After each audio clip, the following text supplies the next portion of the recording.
Josep Samitier va néixer al carrer Comte d'Urgell de Barcelona el 2 de febrer de 1902. El seu primer equip, l'Internacional, on s'hi va estar fins als 17 anys i on va destacar en alguns campionats de Catalunya i en partits amistosos. Això li va facilitar el fitxatge pel Barcelona l'any 1918. Samitier, que sempre havia estat barcelonista, va rebre com a fitxatge un pagament curiós: uns pantalons, una jaqueta i un rellotge amb esfera lluminosa, que era la seva gran il·lusió.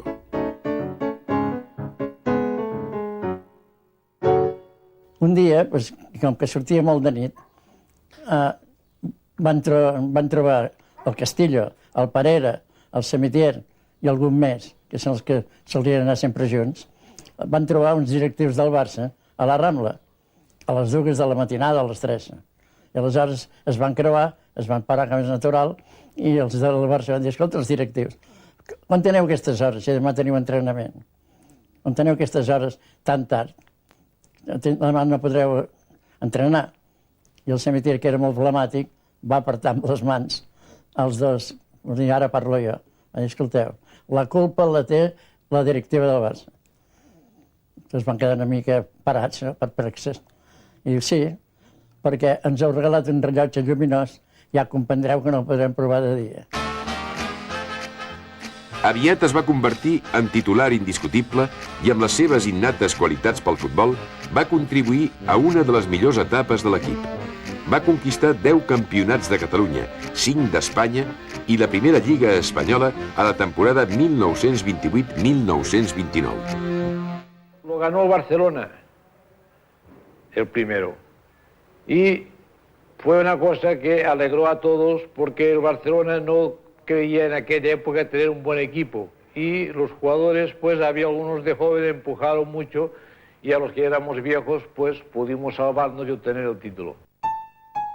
El rei de la pilota, el mag, o l'home llagosta, bateig del genial dibuixant Valentí Castanys, van ser els qualificatius que li aplicaven i va arribar a ser catalogat com el millor jugador d'Europa.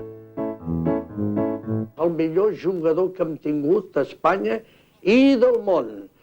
Una bella persona, molt humà amb totes les persones. Algun que haurà dit coses que sempre es diuen com són jugadors i de gran categoria, pot ser molt possible que es diguin disbarats. Però, al mateix temps, jo que l'he reconegut i l'he vist tota la meva vida com jo he estat al club, això vol dir que és una cosa, hi ha una garantia de la manera que jo ho dic i que ho deixo de dir. Era un individu malabarista, tenint en compte que no sabia xutar, perquè xutava sempre de mitja punta i la pilota sempre feia així i el porter se les veia negres per parar aquella pilota. I molts gols es feia precisament perquè no sabia el porter on anava. La seva fama va transcendir fronteres i el van integrar en la selecció espanyola que competia als Jocs Olímpics d'Anvers l'any 1920, on també va ser-hi Ricardo Zamora. Samitier tenia 18 anys.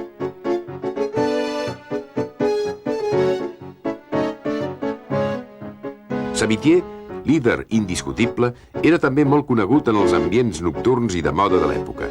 Va ser amic d'artistes i famosos. Carlos Gardel es va convertir en un seguidor seu i fins i tot va viatjar a Santander per animar-lo en una final de Copa disputada l'any 1928. El cantant argentí, nascut a Toulouse, li va dedicar una de les seves obres, Patadura. Jamás cachas pelota, la vas de figurita y no serví siquiera para patear un jan. Quieres jugar de fútbol y ser como lo espiera, pa' ser como hace Sastre de media cancha un gol. Querer hacerle goles al colosal Zamora y ser como lo es Sami, el mago del balón. Chingos en la pelota, chingos en el cariño, el corazón de flaco, te falta checar.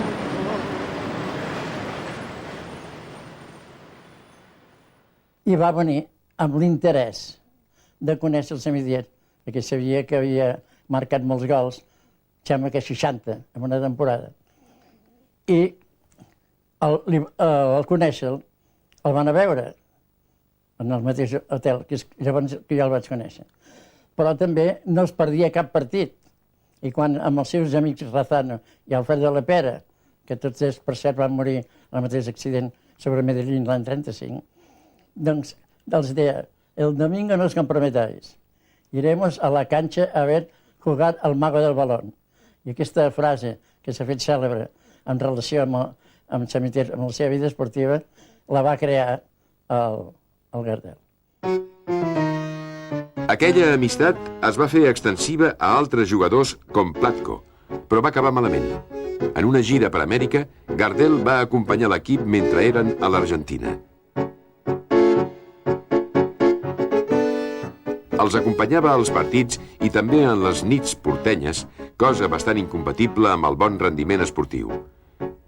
Carlos Gardel va ser convidat a deixar tranquils els jugadors. Però la relació de Gardel va continuar i fins i tot en la seva tomba a Buenos Aires sempre hi ha un record del Barça pel genial artista.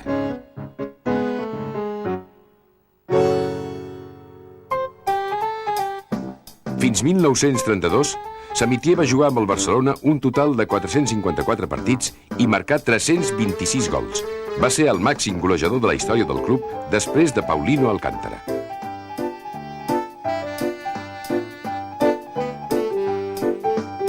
L'any 1932, arran d'unes diferències amb els directius, va acceptar una oferta del Real Madrid i va ser-hi fins que es va retirar l'any 1934.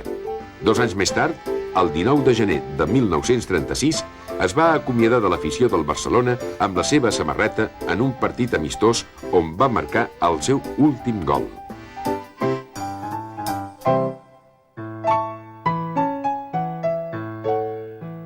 En esclatar la Guerra Civil, es va exiliar a França i va jugar amb l'Olímpic de Niça. Mentre estava a la Costa Blava, va coincidir amb altres compatriotes com el periodista Josep Maria Lledó. Tenia fama el Samitier, que era un corrido, i jo també, bohemis. Però, de fet, no ho era massa. És a dir, ell li agradava les tertúlies, li agradava doncs, també sortir, li agradava anar als casinos, etc.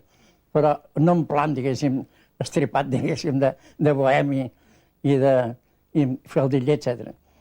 Ens ho passàvem bé en aquest sentit. I teníem una penya, gairebé diària, amb el Chevalier. El Maurice Chevalier vivia a Can i venia quasi cada dia amb la seva nòvia d'aleshores, que es deia Nita Raya, venien gairebé cada dia i ens trobàvem al Samitier.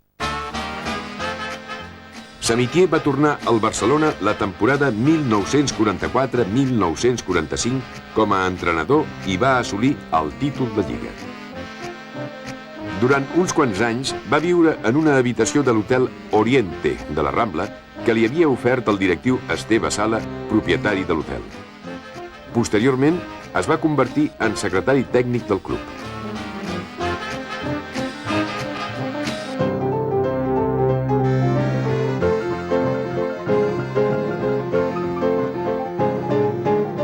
Samitier, l'any 1961, va ser cessat del seu càrrec com a tècnic i, com en els seus temps de jugador, va fitxar pel Club Blanc. Va ser Enric Llaudet, quan es va fer càrrec del club, el qui el va recuperar per al Barcelona, on s'hi va quedar fins a la jubilació.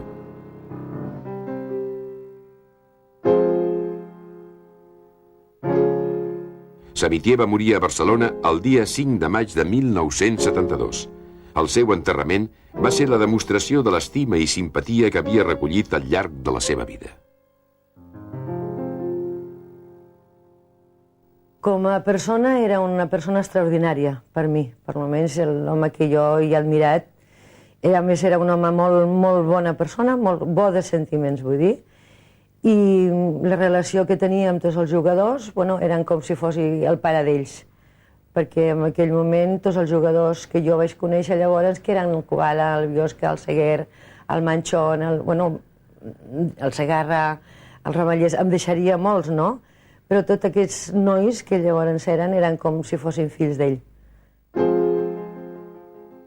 El seu record segueix present com un símbol del barcelonisme i de l'extraordinària qualitat del jugador que va ser, i va destacar per la tècnica i per l'empenta.